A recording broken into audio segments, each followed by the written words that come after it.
Literacy is so much more than learning letters and sounding words out.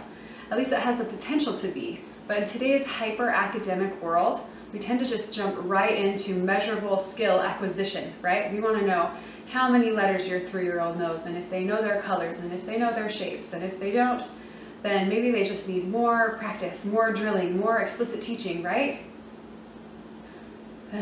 Doesn't that just make you feel icky?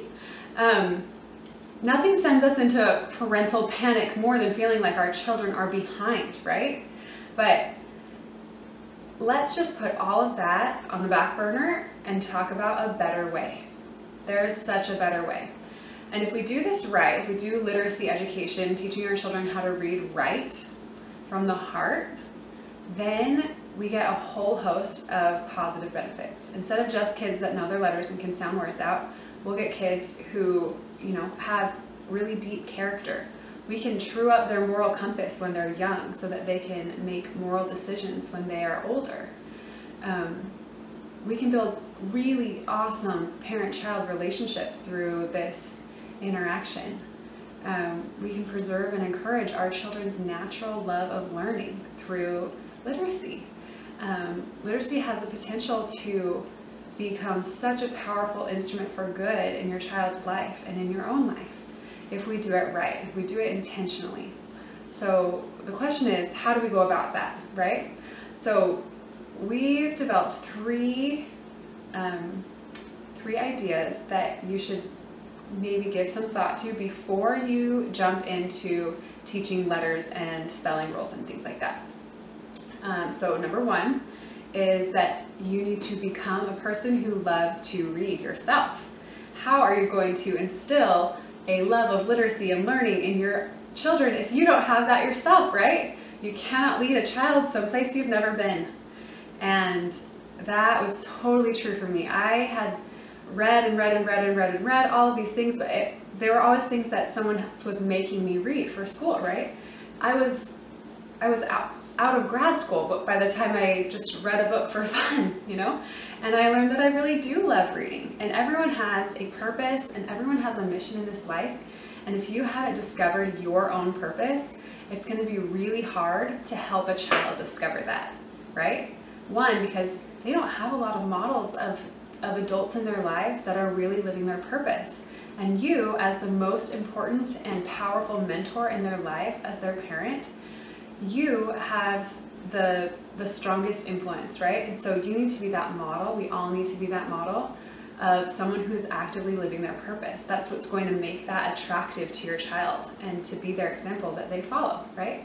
So if you don't have a habit of reading in your spare time and reading for fun and reading to fulfill your passion and your purpose, see if you can't move yourself in that direction a little bit, right? So we can set that example for our kids.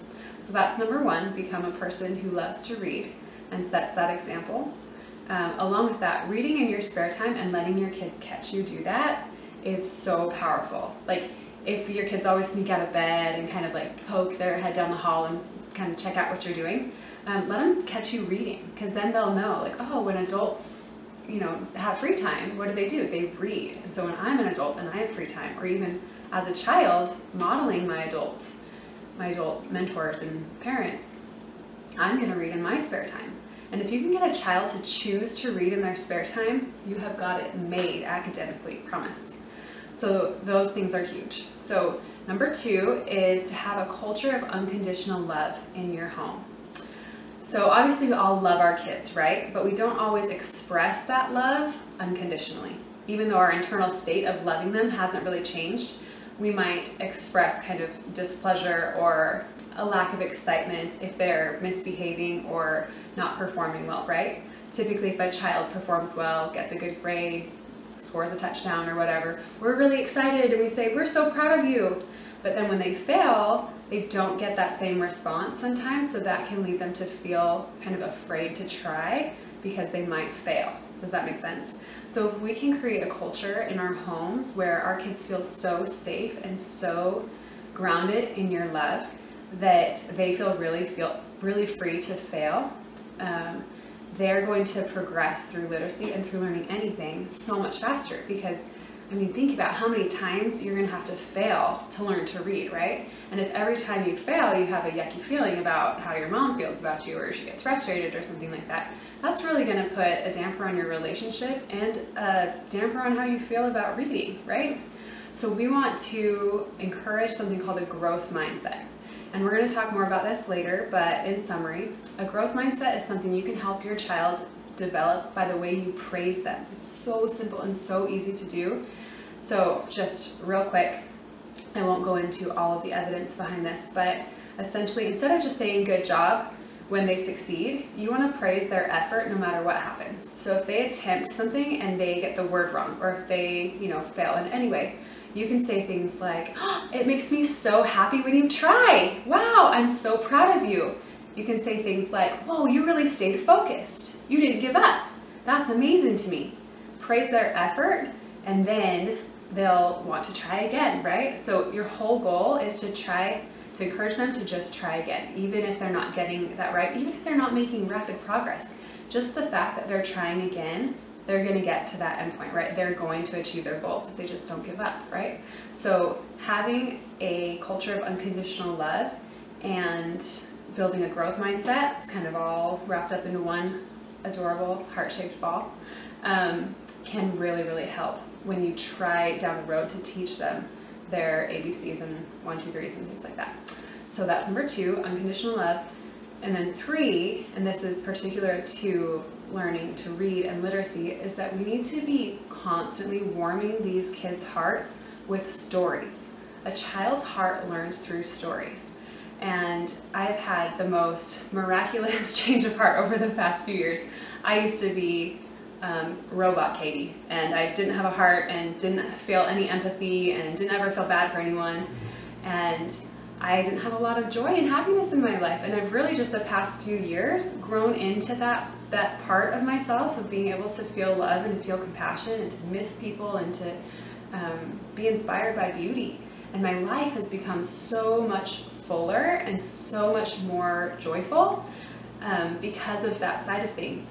And we really do our kids a great disservice when we focus so hard on the academics that we forget about showing them the beauty of this world and the joy that they're capable of feeling, and the joy and peace and love that they can feel in a relationship, or just being outside in nature, or from hearing a good story. So we want our kids to become intrinsically motivated learners. If we want them to choose reading in their spare time, right, we're going to have to make reading and literacy something super desirable to them, right? So what better way to do that than to read them amazing stories? And there aren't a lot of stories out there that are in print right now that are super inspiring.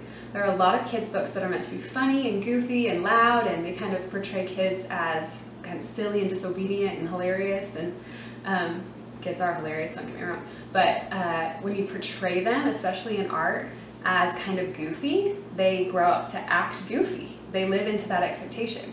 So if you can find stories of kids demonstrating honesty and compassion and kindness and obedience and things like that, and have them live up to those expectations, when they are having, those things are just true, right? So whenever you are exposed to truth, you feel good. So if you are exposing your child to truth through literacy, through literature, they're going to feel good in those interactions, and they're going to want more, right? And they're going to want those skills that you have to read that to them. They're going to have a desire for those skills. And that's where their intrinsic motivation for learning is going to come, right? Your example, your love, and you making it look awesome, right? So those are the 3 things we need to focus on way before you talk about letters or shapes or any sort of hard kind of academic learning skill. We need to be warming hearts. We need to be focused on building a culture of unconditional love. And we need to be setting the example of a true love for literacy.